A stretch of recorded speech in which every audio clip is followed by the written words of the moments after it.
If you disregard the cable lighting on fire issue from the TFV2, I was really impressed with it. Now, I'm really disappointed to see that the Bella rolls back almost all of the improvements made there. Before that, this review was brought to you by the Cute Keys t-shirt and sticker, now available on my Redbubble store. Your support allows me to improve quality while continuing to be independent from keyboard sponsors and donations. Get yours in the link in the description.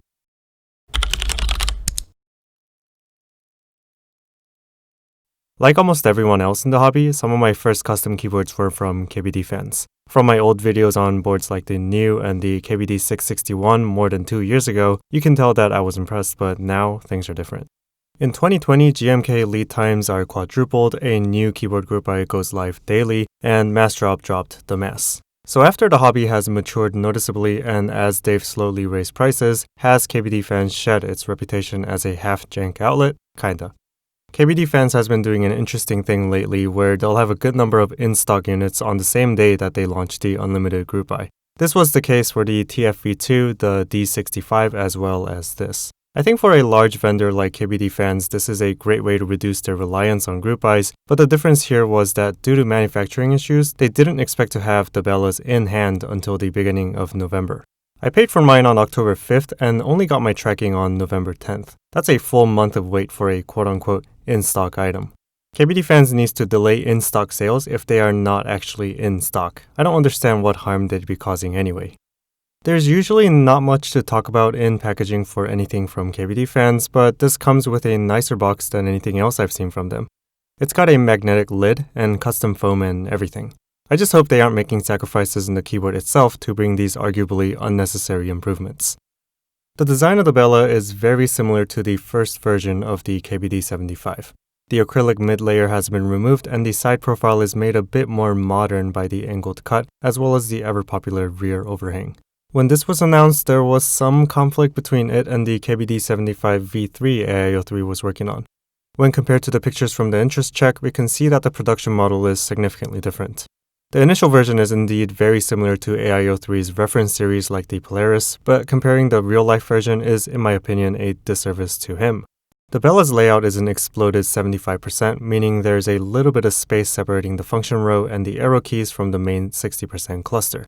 This has come into style in the last year or so, and offers a little bit of visual separation when compared to the compact 75 we're used to. I've never really been a fan of the crowded look on 75% boards, but I think this one wraps around the other way.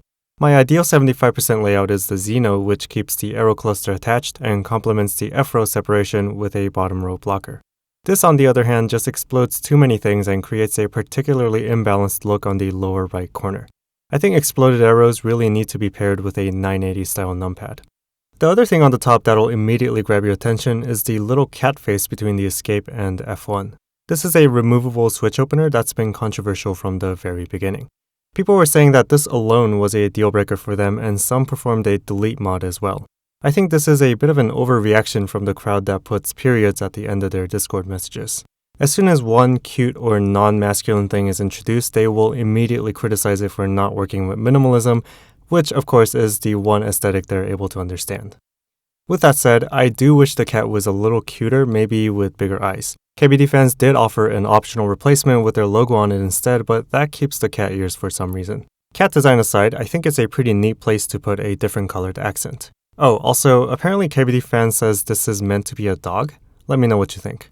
Moving on to the case design itself, the bezels are standard fare for a layout that has detached arrow keys. The bottom bezel is thicker than the 3 other sides, which I think again leads to an unbalanced look.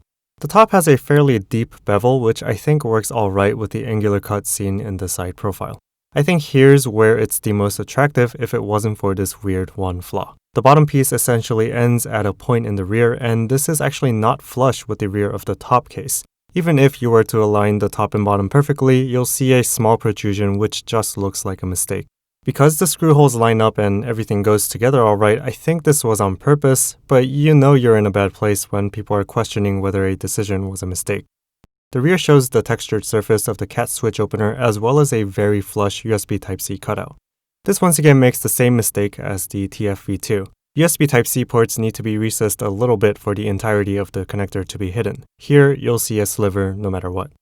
Moving on to the bottom, we see close similarities to KBDFans' other recent releases. In fact, the brass weight here has the same dimensions as the one in the TFV2 and the D65. Curiously, they all use different screws, so they're not necessarily compatible with each other. I think for an entry-level outlet like KBDFans, the interchangeable parts approach makes a lot of sense, but these are just barely incompatible. Seems kinda weird. While same in size, they are not the same in quality. The Bella's weight has a warp to it and follows the radius of the case cutout much less consistently than its siblings. It doesn't impact anything in a meaningful way, but just something to note. Another difference is in the finish. The TFV2 uses a media blasted and maybe lacquered finish with an antique brass color, while the Bella has a more familiar, shiny, brushed look. The latter is reminiscent of brass parts from KBDFans in the past that just didn't look as good as others. I really would have preferred the TFV2 finish here. You can see that when compared to the design in the original interest check, it's been changed significantly to the point that it's not at all similar to an AIO3 board. Really, this is just an attempt at a modern adaptation of the KBD75 V1 using the trendy exploded layout. We don't really see stuff like the cat very often, so I was excited for this, but when you actually have it in hand, there are so many parts that just feel janky. From a purely aesthetic point of view, I think this needs a major revision. It seems like KBDFans does black anodizing pretty well nowadays, and it's the same story here, even finish with no external flaws. The inside is a little bit rougher than it was on the TFV2, but that doesn't really matter anyway.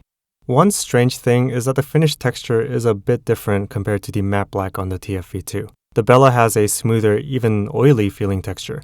This also means looking a little glossier, which you might not like. Only black and gray were available for the in-stock versions, with a ton more colors for the group eye, but I'm not really sure how those will turn out. The board comes apart with just 6 thin screws from the bottom. The middle rear screw hole is positioned just a little offset from its left and right counterparts, which I just don't understand. I've since replaced them with hex M2x6 screws, but the original ones are Torx. I wouldn't really have an issue with this if the board used this one Torx head for everything, but the plate screws are Phillips, so I don't really see the point of having to include one of these silly drivers. Typically in a two-piece board, the bottom is the more substantial of the two, but when fully built, the Bella's bottom is actually lighter. It makes a lot of sense since the brass weight is so small and the piece is so thin.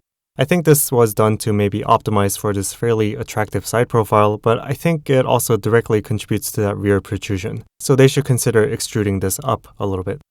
Another thing you'll notice here is this step down towards the front of the board. This is done for PCB clearance because the top side profile is not rectangular. Ideally, you'd want to have the same amount of space underneath the PCB throughout the bottom, but this seems like a cost-optimized version that still achieves compatibility. I appreciate the alignment keys on the top and bottom pieces that help you more easily assemble them. This time it's asymmetrical, but that issue is much less a problem since the plate only goes in at one orientation. The plate is mounted at 8 points that are vertically and horizontally symmetrical. There's been no word so far about other plate materials for the TFV2, so if they're just going to be supporting brass, I guess there's no real reason to worry about mounting points. Removing those reveals a fairly complicated top. Unlike compact 75% layouts, all of these islands of keys need to be machined, which no doubt adds to complexity and therefore cost. We can also take a look at how the switch opener fits in. There's a magnet screwed into the top and another glued onto the cat. The strength is good, but I worry about the glue eventually failing like it did on my Space 65. Oh, by the way, I guess I should mention the switch opener itself. It works, but doesn't have support for Kale-style wings. The plate takes some hints from the KBD 8X Mark II with these relief cuts and is finished in the same brushed look as the weight. For those of you that care about how a PCB looks, this will be a downgrade from the matte black of the TFV2. It's just a plain white that we're used to.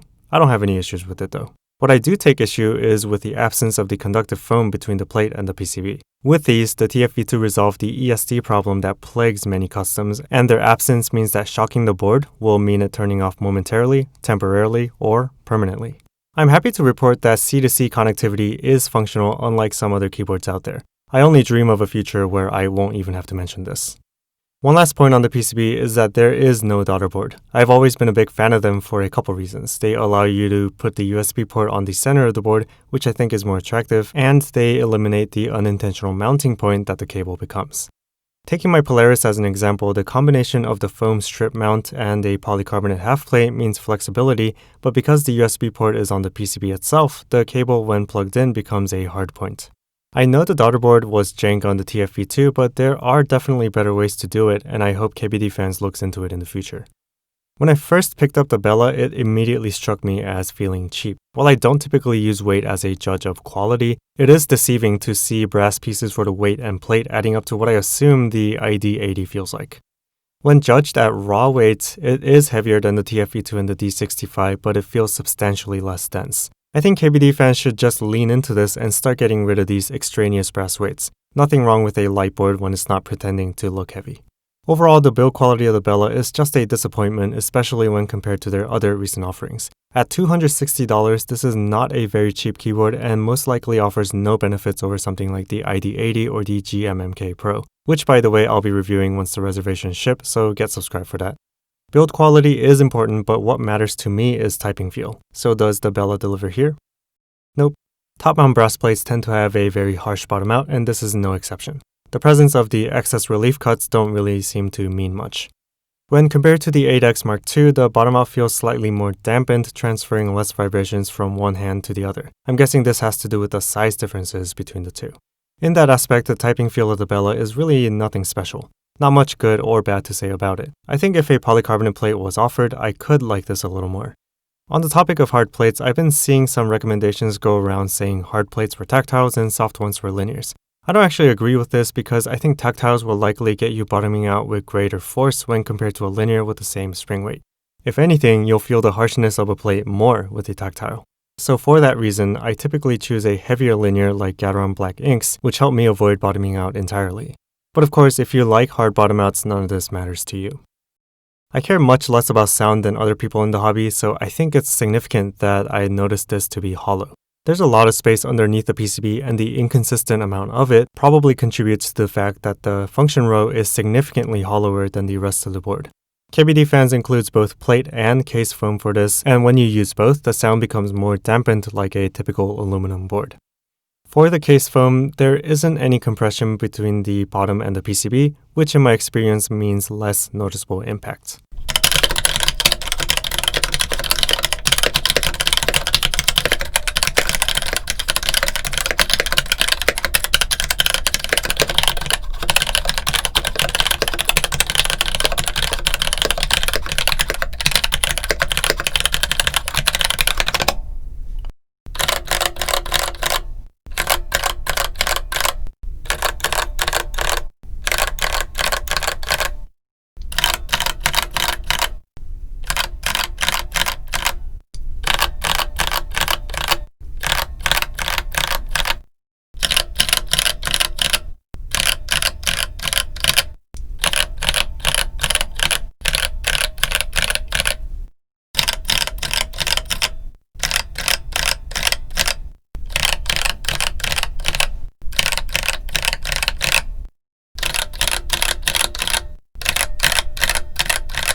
As expected, the plate foam makes a more noticeable difference than the case foam, but I'm leaving these out because I think foam tends to make every board sound the same.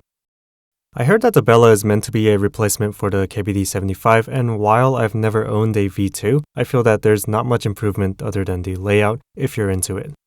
Over the KBD75 V2, it's a $100 price hike, and I don't really think that's justified. Yes, you're getting a quote-unquote better mounting system, but they're only being offered with brass, so it's going to feel like a harsh mess anyway. I understand that there is very likely additional complexity associated with this case design versus its predecessor, but the trade-off is just not worth it. I think KBD fans should strongly consider dropping the brass parts if that can get this board down to the mid-100s, because honestly, I wouldn't pay any more than that. I think the design that ripped off AIO3's work would have been much better, though I wouldn't have picked one up if it was so blatant. This is nothing like that original IC, and I think it's safe to dismiss the comparisons. I really wonder about the origins of designs from KBD fans. I have a really hard time believing that the same person who designed the TFV2 did work on the Bella. The Bella feels like a KBD fans board from 2018. I've been saying this for a while, and though I was hoping we were turning a corner, it seems like KBD fans is still only consistent in being inconsistent.